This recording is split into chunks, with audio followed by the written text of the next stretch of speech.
ಅದೇ ನಮ್ಮನ್ನು ನೋಡಿ ಅಳುವವರು ಇದ್ದರೆ ಅವರಲ್ಲಿ ಇಲ್ಲದಿರುವ ಒಳ್ಳೆಯತನ ನಮ್ಮಲ್ಲಿ ಇದೆಯೆಂದು ಸಂತೋಷ ಪಡಬೇಕು.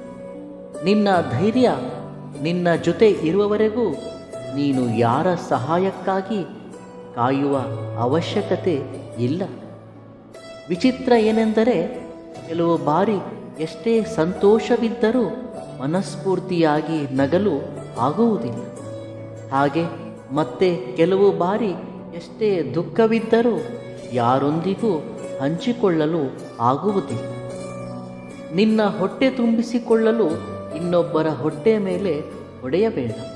ಅದು ಯಾವತ್ತೂ ನಿನಗೆ ಒಳ್ಳೆಯದು ಆಗುವುದಿಲ್ಲ. ಈ ದಿನ ಈ ಕ್ಷಣ ಅದು ಸರಿ ಎನಿಸಬಹುದು, ಆದರೆ ಭವಿಷ್ಯದಲ್ಲಿ ಬಹಳ ಪ್ರಮಾದಕರ. ನೀನು ಪ್ರೀತಿಸುವಷ್ಟು ಉನ್ನತವಾಗಿ